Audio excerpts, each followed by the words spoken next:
Welcome to the Fitness Industry Success Show. Ideas, inspiration, and interviews to take your fitness business to the next level. With over 23 years of fitness industry experience and the founder of LEADLION, an innovative fitness marketing agency, here's your host, Nick Parker. Welcome everyone to another episode of the Fitness Industry Success Show. I'm so excited because I have the interim president and CEO of IHRSA. If you don't know who he is, shame on you. You will by the end of the show. He has been really playing just an instrumental role in unifying and uniting our industry over the last 18 months or so, and prior to that even more so. But the last 18 months has been a challenge, and he's been a leader who has unified our industry and is paving the path forward in so many ways to list with things like the GYMS Act.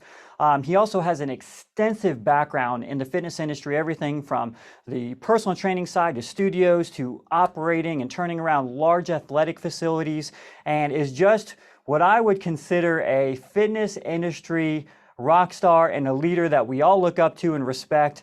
And Brent, I want to, on behalf of the industry, personally thank you for everything that you have done, especially over the last 18 months. Too many ways to list, and all the updates and things that you're doing and your optimistic spark that you have for the industry. Thank you so much for doing that, and thank you for joining us on the show today. Yeah, thanks for having me. Wow, what an introduction. All that experience just means I've been around for a really long time. That's what that means. Yeah, that's absolutely right. But it's valuable for us viewing and listening. So thank you for gracing us with your presence. We're so glad you're here. So before we dive in, we're going to talk about a lot of different subjects regarding the fitness industry at large, how you successfully turned a club around, and messages and advice for anyone that may be out there in the industry right now that's struggling a little bit to really help ramp them up. Before we do that, I would love for people that know Brent Darden as president and CEO of IHRSA to get to know Brent just a little bit. So tell us a little bit about yourself, as far as like what hobbies do you have? Do you have any like side passions? What do you like to do with your downtime? Well, what I like to do with my downtime is, of course, work out like everyone would probably expect, right? That's a daily activity, and I do a lot of types of cross training. I'm also into my sport, if you will, these days, is extreme adventure racing. So that's they're typically 36-hour races, and it's multi-disciplines, trail running, mountain biking, kayaking, rock climbing, orienteering. So that keeps me have something that I can kind of have to stay in shape for. And I enjoy that though. So those are two things I kind of enjoy. That's incredible. What's funny is I've heard of like all these different races, and I've done triathlon, stuff like that. I got to be honest, and I might be embarrassing myself a little bit here. I've never heard of some of the stuff you just mentioned. I know what rock climbing is. What was the O word, oratoring or? Orienteering. So you get a topographical map and a compass, and then you decide how you're going to go find these different checkpoints. So if anybody's ever seen the Eco Challenge on Discovery Channel, that's I did that many years ago. So that's an example of what it is. So it's just, it's a way to get out and be active outdoors and challenge yourself. It's fun. Wow, that is absolutely incredible. Now I see you as you put a cape on. I see you as a superhero now. That's incredible. The way I spend my time is on the boat on the water, just relaxing. So I feel a little guilty. I don't believe that. Let's do one more. Let's do 2 truths and 1 lie, and then we'll get into the meat and potatoes of our show here today. Give us 2 things about Brent that are true and 1 that is not true, and see if our listeners and viewers can guess. Okay. The 2 truths are, I enjoy scuba diving as well. I've never owned a pair of dress shoes. I've only owned cowboy boots my entire life. And I make furniture and art pieces as a hobby. Wow. Okay. So you got furniture and art pieces as a hobby, scuba diving, and then the first one was you said cowboy boots? Uh-huh. Oh, wow. I'm going to say scuba diving. is the Right, fly. exactly. I Good guess. got it. The only reason is because you're from Texas. So, and your house is like beautiful and you have all these things in the house. So I figure some of it maybe you made by you, but hey, that was pretty good. I vacillated for a little bit on that one. So, all right, excellent. Well, let's get into the meat and potatoes and a little bit more about you, and then we'll dive into how you can, provide amazing, immense value for the fitness industry and our listeners. How did you personally get started in the fitness industry? A lot of people have very different paths. What was your path? I actually got my undergraduate degree from Baylor University in health and recreation, and I thought I was going to go into church recreation actually at the time. And then I stayed on and got my master's in exercise science. And I'm in the Dallas Fort Worth area, so I came back to where I grew up after graduating. And the opportunity was really in the commercial fitness industry, and then more specifically in the corporate wellness industry. So that's the path I took, and it just kind of went from there. So I've been in it ever since college, and I did get my degree in the field and did all the things that so many people in our industry have done. I taught group exercise, and we did the personal training and opened the clubs, closed the clubs, did the sales, all the Oh traditional yeah. things. You Yeah, have that's how walked it the started. walk. Yeah, absolutely. That's fantastic, and that makes it so much better because you can relate at every single level. At the 30,000 foot view and at the granular level, you understand what everyone is going through, whether they're a 60,000 square foot facility or a 1,000 foot training studio. So with trainers, so that's great. Um, so you did something amazing back in 2003. You transformed an existing athletic center that was pretty much failing and turned it around and turned it into an award-winning facility that got a lot of accolades, a lot of attention, and became very successful.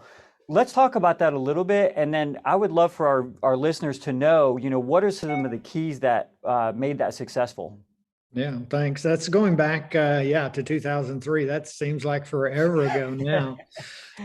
But you're right. It was a big multi-purpose facility, about 65,000 square feet, former racket club. So believe it or not, it had 16 racquetball courts Wow, that's huge. That's big. and How two many square squash feet was courts. that place? But that's all it had pretty much, right? It had that and had a huge restaurant that sat about 60 people. So we took it over, and by the time I left, it had two racquetball courts because we repurposed everything inside the club, and that's part of the whole story. But the turnaround, I would say, in a way that might be helpful to people to listen to, is when we took over that operation, and it was a failed club. It wasn't in bankruptcy, but the landlord had evicted the previous tenant. It was, it was still open, but the landlord was just desperate to have somebody kind of step in, if you will. And the first thing that we really did was we really did an analysis to see where's the gap in this community. Is it at the low end of the market? Is it the high end of the market? Is it mid-market? What are the specialties that people offer that our competitors are already, have the first, and they're already in first and serving those markets really well. And that drove a lot of our decisions. For example, we definitely went to the high end. So our average price per month was $125, but we had a membership as high as over $200 a month. Mm. And then we also quickly discovered that the facilities that were in place at the time, the racquetball, the outdoor pool, the basketball court, we weren't the best providers of any of those services in our market. Right. There was a community center that really had a prolific racquetball following. Mm-hmm. If you were really a good racquetball player, you didn't belong to Telos, you belonged to the Addison Community Center. Right. And then we looked out at our pool, which only had 4 lap lanes, and they were really too narrow. And again, we said, wow, we're not the leader in outdoor aquatics and master swim classes. The Baylor Tom Landry Center, which is a few miles away, is doing that great. They're known for that. They got the best instructors, the best swimmers, And then we looked at our basketball court and said the same. Hey, yeah, we offer basketball and there's a few pickup games here and there, but really, if you want to have leagues and competition and, playoffs and referees and all that kind of thing, we're not doing that. and that's available in 2 other clubs. So if you're a good basketball player, that's where you're going. And rather than trying recruit all those individuals back that had those specialties, we decided to really focus on what we could be really good at and be more medical, more wellness, and more personal training oriented. And so we really focused in on the fitness aspects rather than the recreational aspects, which is not where the club had been. Mm-hmm. And, That's so powerful, Brent, because I know that I talk to a lot of gym owners all the time, weekly, and a lot of times they're trying to compete on price. They're trying to maybe drop their prices or get people in the door. They watch their competitors very closely and try to duplicate that instead of trying to find the gap in the market. And I think what you said is gold, because if you're listening and you're thinking about expanding to multiple units or a new franchise or new units or whatever, take a look at your market, like Brent said, and really evaluate where are the gaps and try to fill those gaps and be number one in that area instead of trying to pull from the other facilities. So that's golden nuggets right there. Well, good. Yeah. I thought that might be interesting to people, because you're exactly right. Too often, I think when people look down the street at their competitor and they go, oh, they've got a really nice spin studio and they're doing really well with that. We need to create a better, bigger spin studio and try and hire a better instructor. And often that's not the path, right? It's see where the gap in the market is. Where's the need? What can you be the best at? And one of the things we were the best at, for example, was personal training. I mean, we really invested in that, built our facilities around that. And sure enough, we were doing at one point almost $250,000 a month in personal training revenue from one location with about 3,000 members. So how many trainers was that? That was at the time about, it fluctuated over the years, but it was about 16 trainers, but they were charging a very high rate. Some of them. I love it. It's funny. I'm hearing a lot of people drop your rate, compete on price, and you're going up. And it worked, so that's phenomenal. Love it. Yeah. Okay, great. Well, is there anything else that you felt before we move on to the next topic, is there anything else during that transition that you felt really propelled that forward and turned it around specifically? I know that you renovated it. I know that you changed a lot of things. Yeah, we did renovate it. And again, in the renovations, telos is a Greek word that means to accomplish one's ultimate destination, which nobody ever really knew that, until we had the chance to tell them. So I wouldn't recommend creating a name for yourself that was that hard to understand or say or pronounce or understand. But there was a theme there, and we carried that through the club. So it looked different, right? It looked different than all the other clubs. It felt different. And then the other real hallmark of that club, Nick, was the member experience. And, a lot of clubs will say they're great at member service, but we on our tagline was, transforming the fitness experience. And we really dedicated ourselves to being great at member experience. We went to the high end of the market. And one of our trainings for all the staff that I would always reinforce is, hey, the audience we want is the audience that wants to go to the best restaurant in town. And they use the best cleaning company for their cars, and they use the best landscape company at their home, and they go stay at the 5-star resorts when they're on vacation.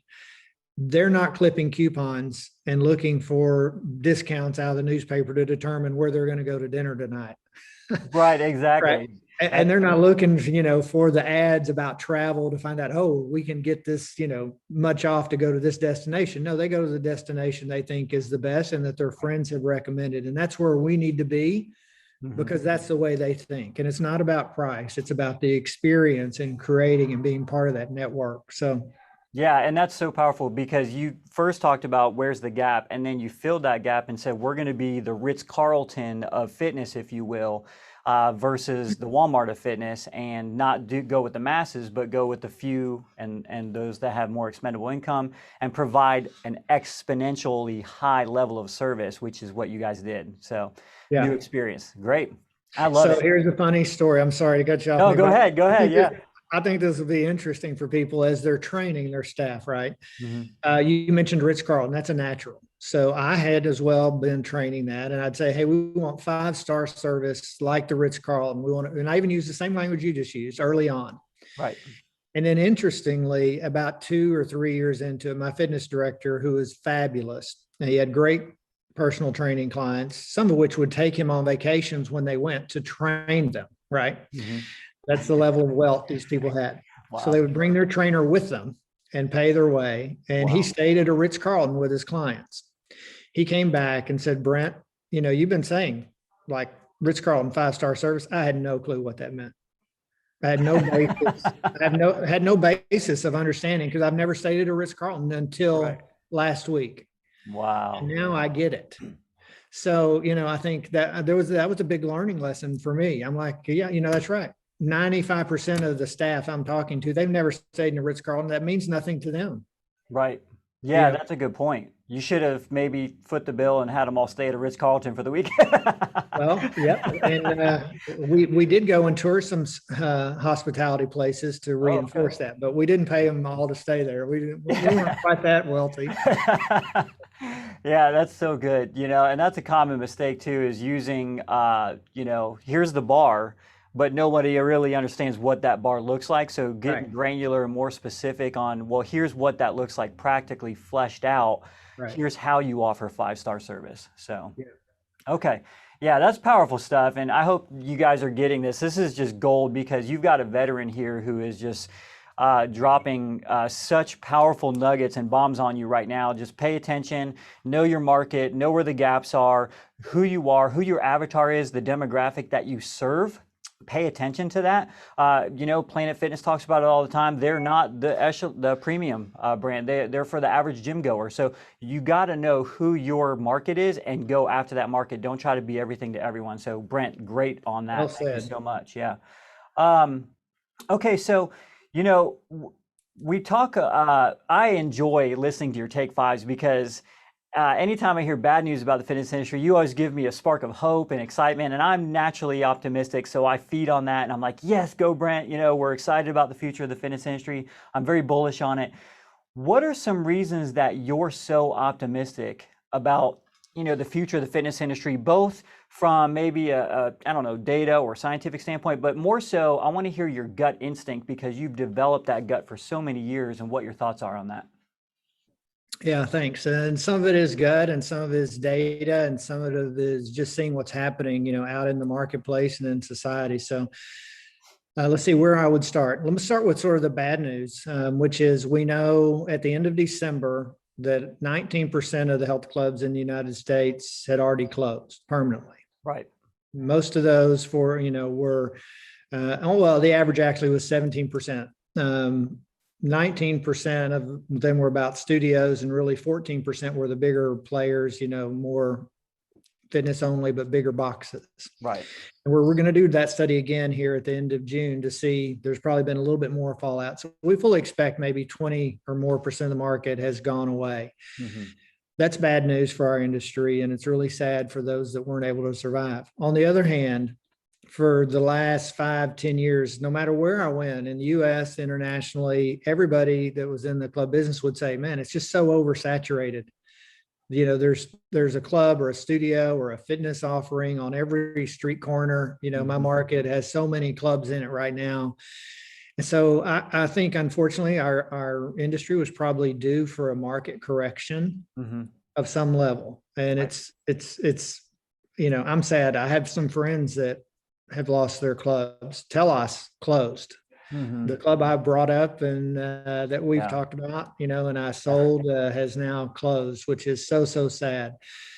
At the same time, that really, those gym members are now looking for other clubs to go to and join. And so if you're in some of those markets where people have closed their doors, I think there's a big upside. And we're seeing that now that clubs are opening back up, that they're doing quite well. Right. So that's number one. Number two, if we back up from our own industry and we sort of look at what are the big investment groups seeing, whether in the consulting groups, whether it's McKinsey or Deloitte or Credit Suisse or, these larger companies that do really sort of big picture, what are the big trends out there? Where is the money flowing? Where are the investment opportunities? And collectively, all three of those are really high on the wellness segment, including health and fitness. Right. To the extent that Credit Suisse, which is a big financial institution that actually they consult with other financial institutions, go to them to get investment advice on Wall Street. And they've created, just in the last 2 months, a complete new segment on wellness, right? So they had specialists on, manufacturing and trade and digital and technology and never wellness. And now they've actually created a new segment on wellness because I think there's so much potential there. So that's one reason that gives me optimism. There's been over 600 mergers and acquisitions in the wellness space in the last year. Wow. Did you say 600? 600. Wow. Yep. Okay. That's a big number. And then third would be the heightened awareness. When we've studied what's going on in China, Australia, New Zealand, there's a heightened awareness in the general public around health and wellness. And this is true in the US as well. And then the government and the politicians as well are just much more aware of health and fitness coming out of the pandemic, because now they're seeing the studies that, you would have been less likely to get COVID had you been in great shape.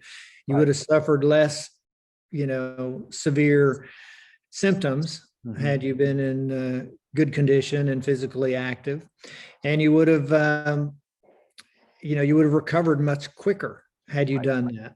And then plus everybody's been pent up and not so active. And so it's really come to the forefront, especially, catapulted forward by the rise in obesity, the rise in mental stress and anxiety and addictions and all those things. So, we have a window of opportunity here. So I think it's never been a better time for us to elevate our game in the health and fitness industry. And those are a few of the reasons I'm really excited about the future for our industry. And then the last one, which is more, I guess, relevant and something everyone can relate to, in the States where clubs have had a little bit of ramp time to get back in operation, more in the South, unfortunately, Texas, Louisiana, Oklahoma, Florida. I'm in Florida. I see it. The gyms are packed here.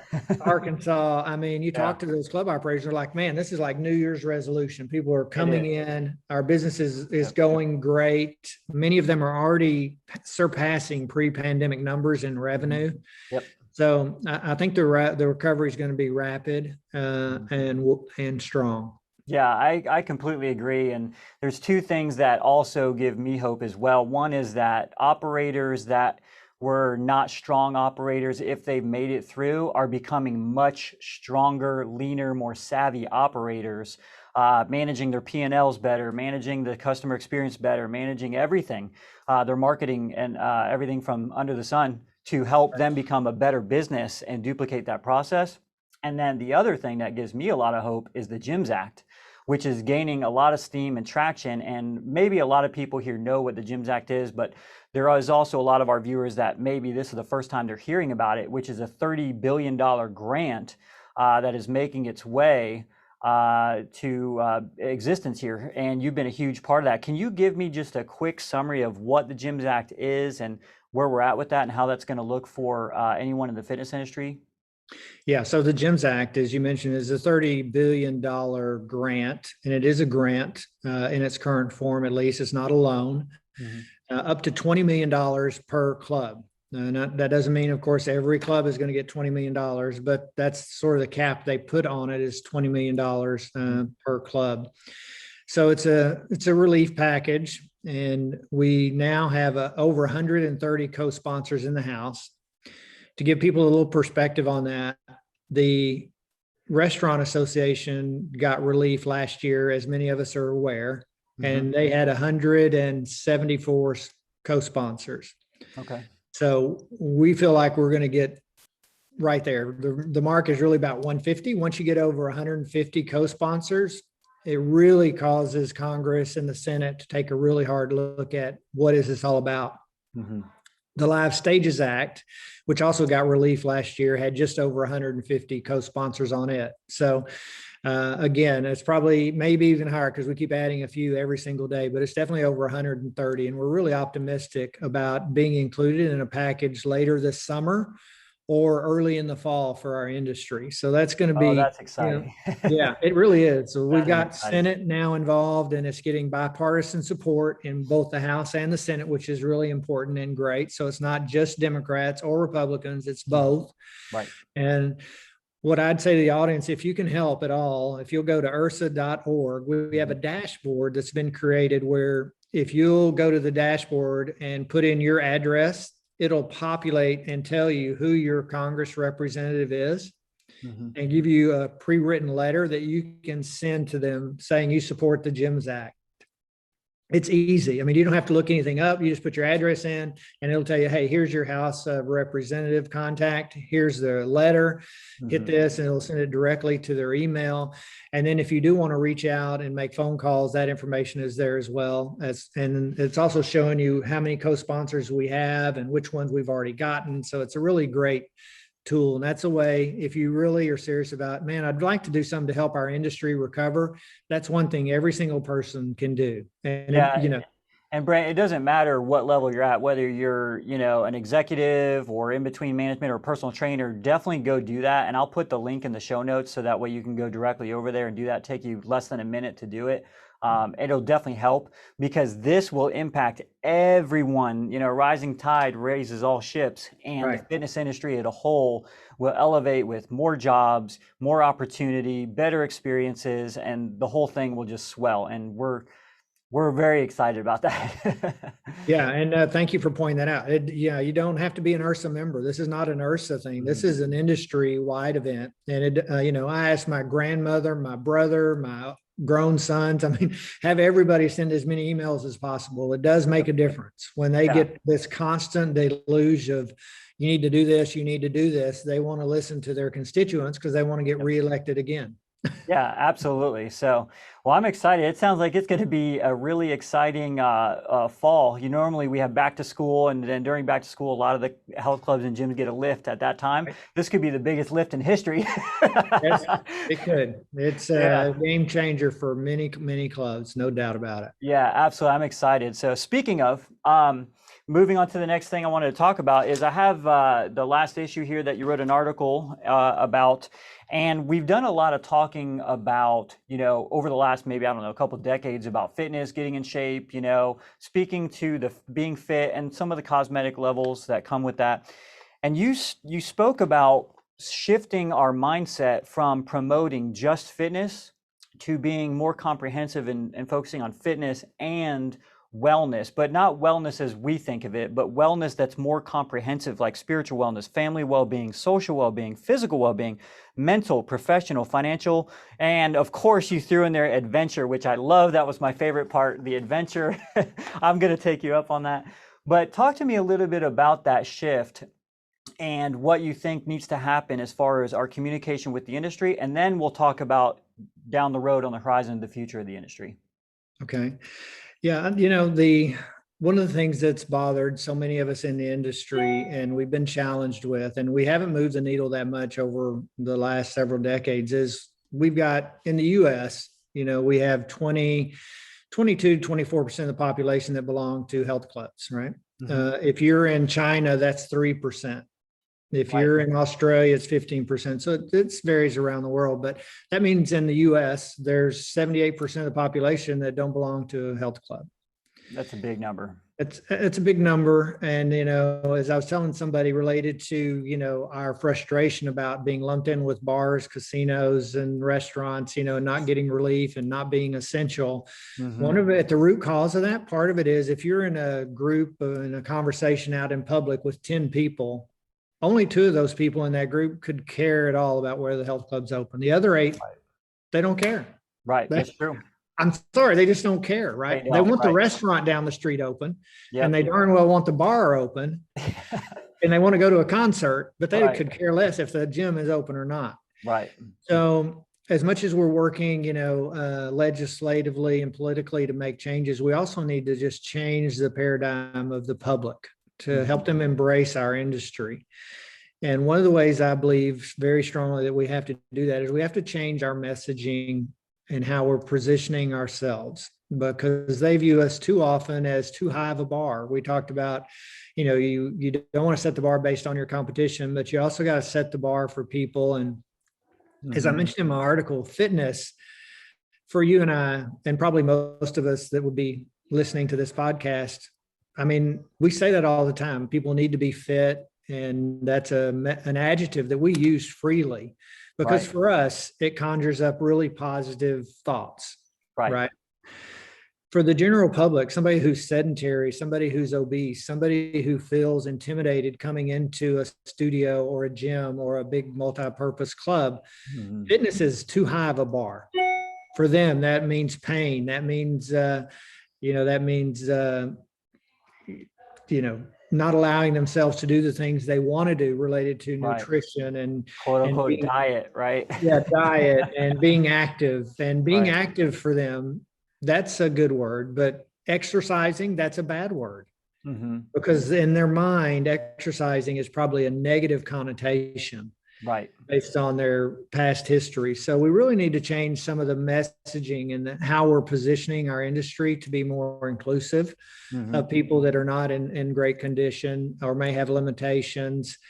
And part of that is shifting our dialogue to this broader definition, which I referenced in my article, of well-being. And well-being, as we all know, especially coming out of the pandemic, yes, it is about getting people to be more physically active. It's also about bringing people back to a better place from a mental health standpoint. Addictions are up, stress is up, suicides are up, domestic violence is up, addictions are up, all those things. And we know scientifically that being physically active can help address stress, anxiety. I mean, it's an antidote in itself. 100%. And then, when we think about well-being and what does health, what does being in a good state of mind really involve? And it's that list that I put in the article. It's not just about being physically active. It's also about having good social health. It's about a good grounding spiritually. It's about being financially secure, not financially wealthy, but financially secure. If you're worried about putting food on the table and where your next meal is going to come or paying your rent next month, getting exercise and being physically active is not important to you. Right. Yeah, exactly.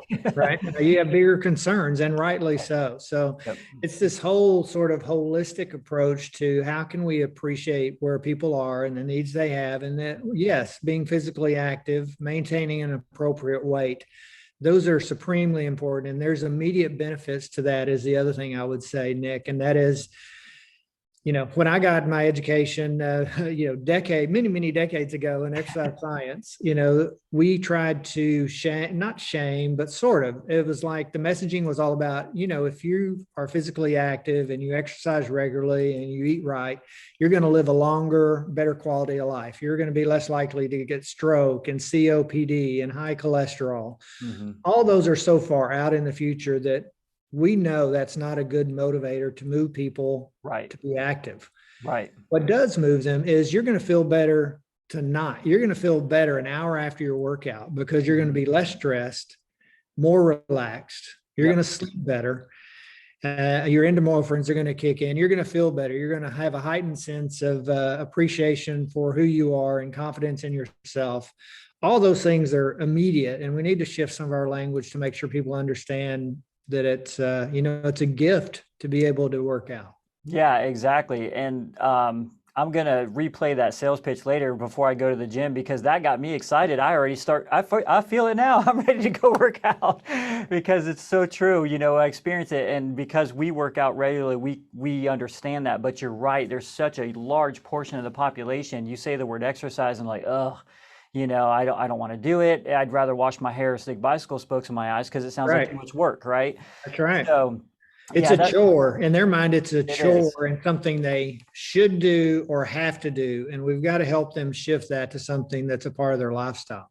Yeah, I couldn't agree more. And I think it's going to take the industry at large to help do that and maybe partnering with the medical field, partnering with other local providers, that are in all these different spaces that you talked about to provide the more comprehensive wellness part of that, which could be huge and lift. Now you're talking about lifting an entire nation. So the impact of that. Right. Well, we'd sure like to do that, wouldn't we all? I mean, Yeah, change the world. most of the people I know I'm preaching to the choir with you and those listening as well, but really that's something I hope our industry doesn't lose. I'm going off topic a little bit here, but I'm That's just so okay. passionate about it. I think those of us that grew up in the industry, we're so passionate about it. We got into it because it's rewarding. We feel like we're making a difference in people's lives, helping them look, move, feel better, right? I mean, we Right. really, that's part of our soul, what we want to do. Hmm.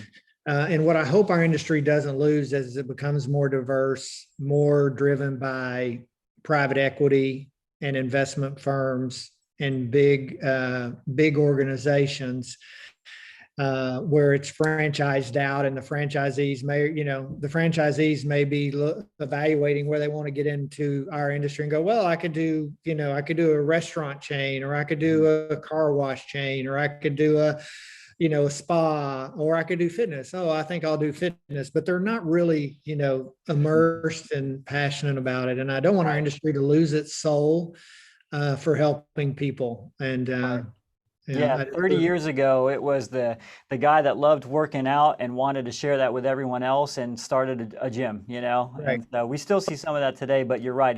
There's been a shift to be more commercial and more about the dollar in some aspects. But yeah, I completely understand that. So we'll see. Keep pushing forward. You're doing a great job with that part of it. One last question for you, Brent, and then we'll wrap up here. I just 10, 15, 20 years from now, we're looking way out on the horizon. Is there anything that you see the fitness industry morphing into, or any major changes that you see on the horizon that your gut tells you this may happen? Yeah, I have a couple of things come to mind. Number one, I do think the consolidation of our industry and the movement toward, less players that are much broader. I think private equity is already making big inroads. There's been a lot of consolidation. The bigger players that are more well capitalized are most certainly the ones surviving the pandemic. And they're positioned now to, increase their reach. And we see that already in the industry happening, not just in the US, but around the world. So I do think the individual operators, that's probably going to continue to decline. That's been the path for decades. This is not new. Yeah, right. It's just been accelerated by the pandemic. So that's number one. And, there's not just bad things about that. It's also good. It's going to elevate the sophistication, right? It's probably going to elevate the profitability. It's going to give us more of a platform legislatively, because those groups tend to have more money and more presence, if you will, than segmented society. And it's part of the maturation process. Right. The other things I think are going to happen are, I do think we're finally going to make some inroads into the medical community. We've talked about the need to become more medical, and we've dipped our toe in the water. But once again, the pandemic's really revealed that we've got to do that. We've got to align ourselves with not necessarily the healthcare, because that's more like the rehabilitative side, right? And that's the sick model, and we need to be on the prevention model, but we need to be part of that continuum. And I think as an industry, we're definitely going to move that direction. Yep. Those would be two. The third one I would say is the shift in mindset to where we're a hub for the community related to well-being and wellness. So we're not just within the bricks and mortar four walls. And of course, all the clubs have, expanded into digital, and they have hybrid offerings, and that's going to continue without question. But we also need to be seen as sort of a central hub within our communities where people can access resources, gain expertise, use our facilities, yes, but also take the information we have and use it on their own time and with their own friends outside the four walls. So I think we're going to morph as we look into the future in those three ways for sure. Yeah, I believe that 100%. And finalizing this, something that's happening big in like Silicon Valley and places like that, where there's a lot of tech startups, is the quantified self, where it's growing, where people are tracking more of their own KPIs, their own metrics for their own vitals. And I think that health clubs may play a major role in 15 years from now, where we have smart cars and smart everything, smart homes, smart refrigerators, and our apps and our phones. There may be some sort of technology that when you walk in that club, you have all your personalized data tracked on your app and it tracks you everywhere, and you have all this quantified self to have more of a comprehensive, holistic approach to your health and your wellness versus just, hey, I got abs now. So yeah, well, I did a webinar with Apple Watch, just Apple Watch Connected, just a few weeks ago, and yeah, that's sooner rather than later. I believe it. And the way that technology is pacing, it's probably way closer than 10 years. So maybe in the next few. But, well, I'll tell you what, this has been one of the most awesome interviews, and I really appreciate your time, Brent. I appreciate everything that you're doing for our industry. You've been instrumental in making such a huge impact. I will definitely plug IHRSA and any other links you want in the show notes, so that way people can link and hop on over to IHRSA's website and take part in the growth and the swell of the fitness industry. And remember, the more you know, the more you grow. Like, share, and subscribe to your future success, and tune in next time to take your fitness business to the next level. Until next time.